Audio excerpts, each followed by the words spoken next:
lumabas ng bahay kasi meron naman akong kasama magtulog sa airport. So, dito na tayo sa bahay.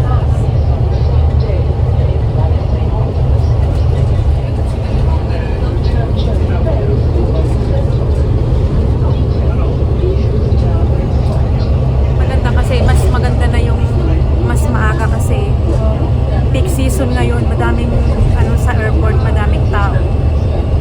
Kaya doon na lang kami mag-stay ng kaibigan ko. Saan ka na ako sa mas?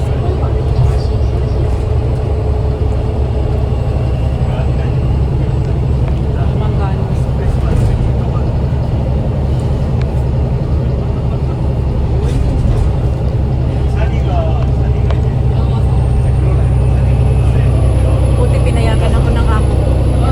Kasi nga yung kaibigan ko, kilala naman nila kaya pinayagan nila ako mag-stay. Kasi ayaw talaga nila akong mag-stay sa labas. Kahit nga mag-day off, ayaw nila na sa labas ako. Nagtulog, gano'n. Kaya sabi niya amo, sige, magbibigyan kita na sa labas kayong mag-overnight, parang gano'n. Pero sabi niya sa mga kasi nung dati, nung nagpaalam ako, nagpunta ako ng Macau, hindi rin nila ako pinayagan na mag-overnight sa Macau. So, ang ginawa ko, nagpunta pa rin naman, pero umuwi na ako ng late.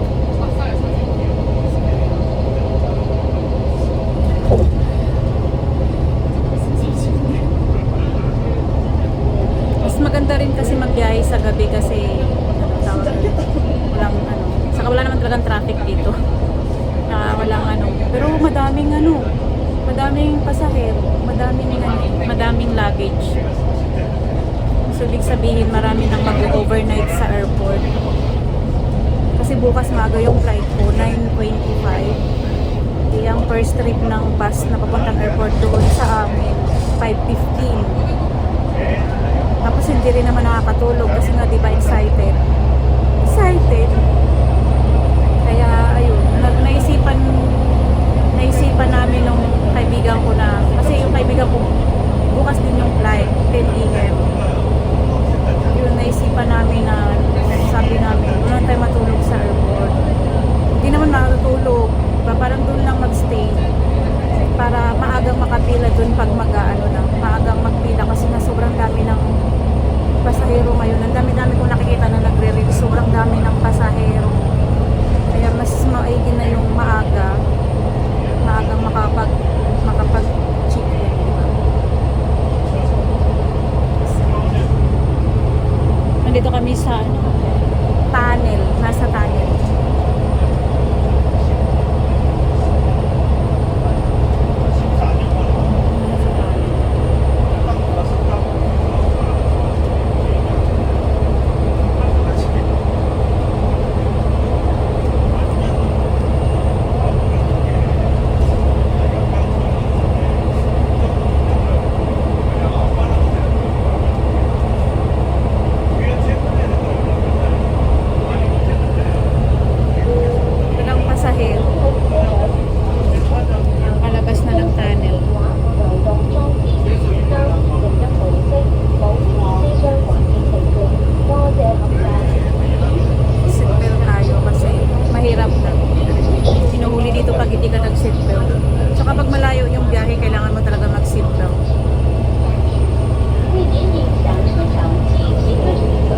Safety na rin.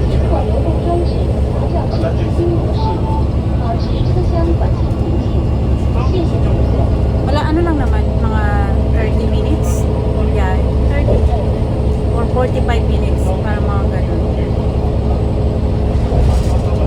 Hindi pa nga ako nagdi-dinner eh. Pa lang, magna 9 o'clock pa lang. Hindi na ako nag-dinner. Doon na lang ako magbili na lang na makakain doon.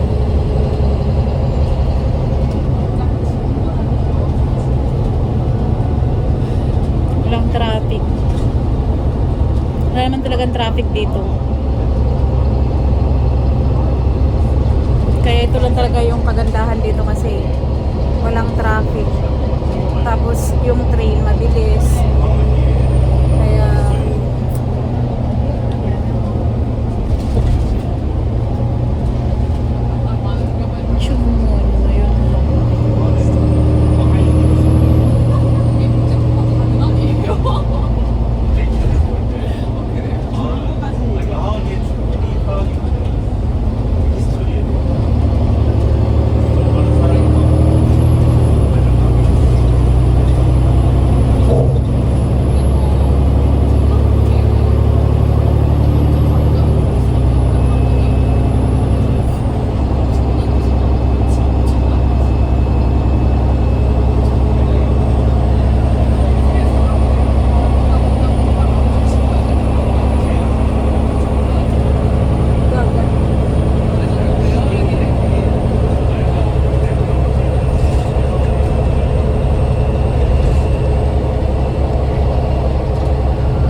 yung mga building.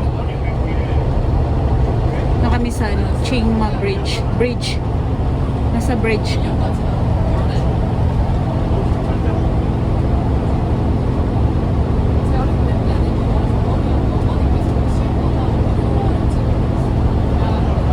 Pag peak season kasi mahirap mahirap mag-rush, di ba? Minsan may mga makakalimutan ka kasi nagmamadali ka. Kaya mas maganda na yung maaga ka kasi para mas maaga kang makapila. Kasi hindi naman lahat ng mga helper pinapayagan ng mga amo na matulog sa airport, lalo na kung bukas pa naman yung flight. Pero ako first time kong pinayagan nila amo na sa labas. Kasi nga may kasama naman ako. Pero kung walang kasama, hindi rin siguro kasi mahirap to pag-ano ka doon pag magto-toilet ka. So walang kang maiwanan ng mga gamit, di ba? Kaya kailangan meron kang kasama, meron kang napagkakatiwalaan na kasama, kaibigan mo. Kasi itong kaibigan mo, sabay kami ng flight. 9:25 ako, siya naman kasi 10 o'clock, pero okay na yun. Parehas lang din naman yun. Pero hindi kami parehas ng lapag kasi ako Manila, siya naman sa Clark. Kaya ayun. Tcharam!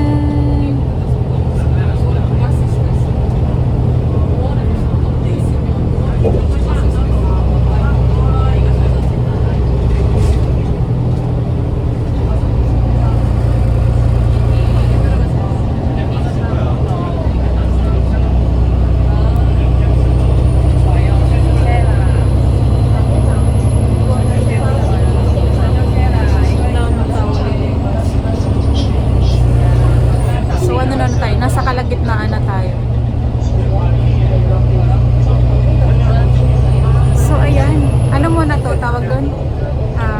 Part 1 muna to. Para mas madami tayong upload. Ito yung aking bus nasa bus pa lang tayo. So ayan.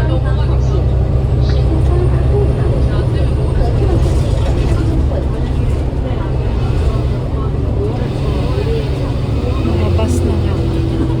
Maramihan mga bus ng airport. Diyan maraming pasahero.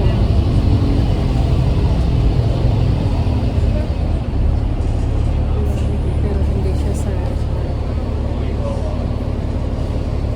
ibababa lang. Malapit na to sa Disneyland.